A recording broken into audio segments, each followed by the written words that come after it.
بہت سارے لوگوں کو پیشاب کے قطروں کی بیماری ہوتی ہے، خون کے نکلنے کی بیماری ہوتی ہے، پیپ کے نکل جانے کی بیماری ہوتی ہے، ان کا وضو باقی نہیں رہتا، وضو کرتے ہیں بیچارے اور پیشاب کا قطرہ نکل آتا ہے، تو ایسے لوگوں کے لیے کیا شرعی احکام ہے؟ تو یاد رکھیے، اگر کوئی ایسا بندہ ہو جو اپنا وضو باقی نہیں رکھ سکتا، جیسے وضو کرتا ہے وضو ٹوٹ جاتا ہے، اور اس سے اتنی مہلت نہیں ملتی کہ پورے نماز کے وقت میں وہ وضو قائم رکھتے ہوئے نماز کے فرض بھی پڑھ سکے، یعنی وہ ظہر کا وقت مثال کے طور پر ہے اور ظہر کے پورے وقت میں اسے اتنی مہلت نہیں ملتی کہ وہ وضو کر کے ظہر کے 4 فرض پڑھ سکے، اور بار بار یہ پیشاب کا قطرہ آتا ہے یا بیماری آتی ہے اور وضو توڑ دیتی ہے، اور اس نے اس پورے وقت میں اپنا امتحان لے لیا، بار بار چیک کیا، اور بار بار جب یہ نماز پڑھنے جاتا ہے تو اس کا وضو ٹوٹ جاتا ہے، حتیٰ کہ نماز کا آخری وقت آ گیا، تو ایسا بندہ شریعت کی نگاہ میں کہلاتا ہے شرعی معذور۔ تو شرعی معذور بننے کے لیے پہلی دفعہ زندگی میں ایک دفعہ اپنا امتحان لینا ضروری ہے، کیونکہ شرعی معذور وہ ہے جسے اتنی مہلت بھی نہ ملی کہ 4 رکعت فرض پڑھ سکے۔ تو یہ مہلت نہیں ملی، یہ وہی بندہ فیصلہ کر سکتا ہے جس نے اپنا امتحان لیا ہو۔ تو اپنے آپ کو چیک کریں، مثال کے طور پہ اس نے وضو کیا، پیشاب کا قطرہ آ گیا، 5-10 منٹ ٹھہرا، پھر پیشاب کا قطرہ بیٹھے بیٹھے آ گیا، پھر آدھا گھنٹہ ٹھہرا، درمیان میں پیشاب کے قطرے آتے رہے، حتیٰ کہ نماز کا آخری وقت آ گیا، تو اب کہا جائے گا کہ اس نے پورے وقت اپنا امتحان لیا، اور اس کے بعد اس نے جان لیا کہ مجھے پورے وقت میں اتنی مہلت بھی نہیں مل رہی کہ میں فرض نماز پڑھ سکوں۔ یہ والا بندہ شرعی معذور کہلاتا ہے۔ جب ایک دفعہ وہ شرعی معذور بن جائے تو اب شریعت نے اس کے لیے یہ آسانی دی ہے کہ وہ ہر نماز کے وقت کے لیے تازہ وضو کرے گا، تازہ وضو کرنے کے بعد اس عذر کی وجہ سے اس کا وضو نہیں ٹوٹے گا۔ پیشاب کے قطروں کا اس کو مسئلہ ہے، اس نے وضو کر لیا اور وہ شرعی معذور پہلے بن چکا ہے، تو اب لاکھ مرتبہ اس نماز کے وقت میں پیشاب کا قطرہ آ جائے اس کا وضو نہیں ٹوٹے گا، وہ اس وضو سے نوافل بھی پڑھ سکتا ہے، قضا نمازیں بھی پڑھ سکتا ہے، موجودہ وقت کی نمازیں بھی پڑھ سکتا ہے۔ لیکن اگر اس نے وضو کیا اور اس کے بعد اس کو پیشاب کا قطرہ آیا تو وضو تو نہیں ٹوٹے گا، لیکن جیسے نماز کا وقت ختم ہو کے اگلی نماز کا وقت داخل ہوگا اس کا وضو ٹوٹ جائے گا۔ اب اس کو نئی نماز کے وقت کے لیے نیا وضو کرنا پڑے گا۔ تو شرعی معذور کو اس نماز کے وقت میں یہ سہولت شریعت نے دی ہے کہ اگر 4 گھنٹے نماز کا وقت ہے تو ایک دفعہ وہ وضو کر لے، اس کے بعد یہ عذر لاحق ہوگا پیشاب کا قطرہ وغیرہ تو وضو نہیں ٹوٹے گا، نمازیں پڑھ سکتا ہے۔ ہاں، اس کے علاوہ کوئی وجہ پائی گئی وضو توڑنے والی تو پھر وضو ٹوٹ جائے گا۔ مثال کے طور پہ اس کو پیشاب کا مسئلہ ہے، اس نے وضو کیا تو پیشاب کے قطروں سے وضو نہیں ٹوٹے گا، لیکن ہوا خارج ہو گئی وضو ٹوٹے گا۔ استنجا کے لیے چلا گیا، استنجا سے وضو ٹوٹ جائے گا، اس بیماری کی وجہ سے نہیں ٹوٹے گا۔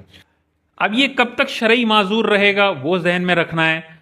ایک دفعہ شرعی معذور بن گیا تو اس کے بعد یہ نہیں کہ ہر وقت اس کو پیشاب کا قطرہ آنا ضروری ہے، نہیں، اس کے بعد پورے نماز کے وقت میں اگر ایک مرتبہ بھی پیشاب کے قطرے والی بیماری آ جاتی ہے تو یہ شرعی معذور کہلائے گا۔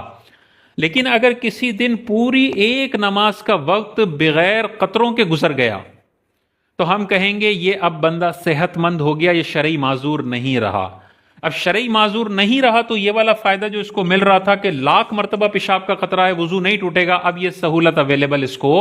نہیں ہے، کیونکہ یہ شرعی معذور اب نہیں ہے، اب یہ تندرست شخص کہلائے گا، تو پھر نہیں، پھر دوبارہ امتحان لینا پڑے گا۔ ایک نماز کا کامل وقت اگر اس کو مہلت نہ ملی فرض نماز کی تو دوبارہ شرعی معذور بنے گا اور یہ سہولتیں اویل کر سکتا ہے۔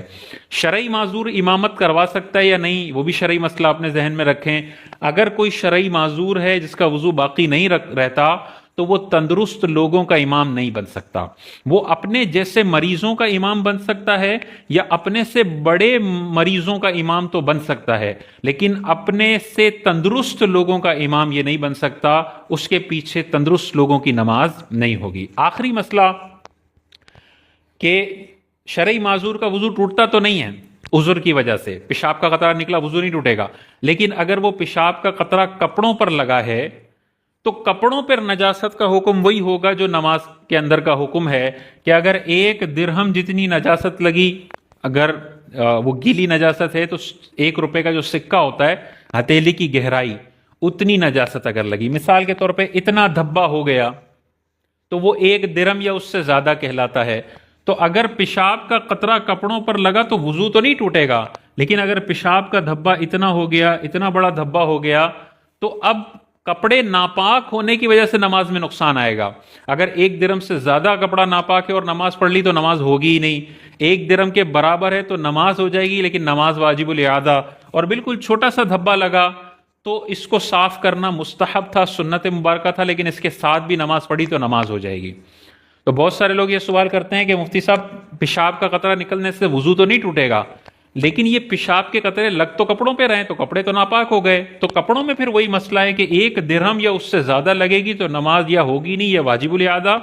اور بالکل 1 قطرے جتنا دھبا ہے تو نماز بہرحال آپ کی ہو جائے گی۔ لیکن